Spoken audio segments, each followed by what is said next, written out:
L'espoir. Europe 1. Et à 7h24 sur Europe 1, c'est l'heure du jour où. Et en cette quinzaine de Roland Garros sur Europe 1, radio officielle du tournoi, retour sur le match mythique. Ivan Lendl, John McEnroe. C'est la finale de Roland Garros lors d'Autriche, la finale 1984.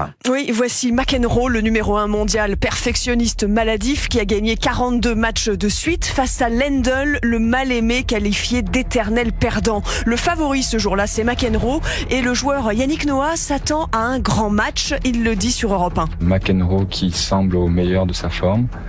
Lendl qui a à cœur de gagner enfin un tournoi du Grand Chelem. McEnroe gagne la première manche par 6 jeux à 3. McEnroe semble invincible pendant les 2 premières manches qu'il remporte, mais les choses basculent. Commentaire de Jean-René Godard sur Europe 1. Brusquement, Lendl s'est mis à jouer juste. Plus une faute, des retours de service fulgurants, un coup droit dévastateur et des lobes d'une précision millimétrique.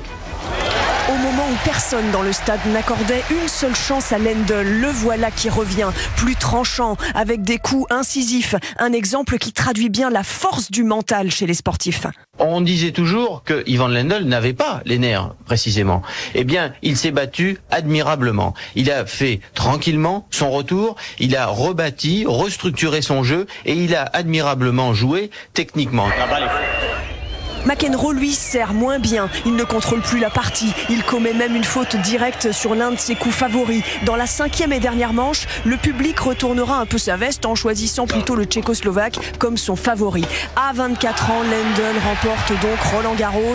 C'est sa première victoire aussi dans un tournoi du Grand Chelem. Le président de la Fédération française de tennis, Philippe Chatrier, exulte. C'est les meilleurs joueurs du monde à leur meilleur qui pleurent après la défaite. Et ça, c'est le sport qu'on aime, c'est le sport qu'on voit en finale des Jeux Olympiques. C'est ça, et ce sont des moments qu'on ne pourra jamais oublier. McEnroe racontera dans son autobiographie que c'est le pire moment de sa vie et Lendl dira que ce jour-là, il a appris à gagner. Merci Laure d'Autriche, réalisation Sébastien Guidi. Il est l'heure de jouer avec Europe 1 et le jour ouf.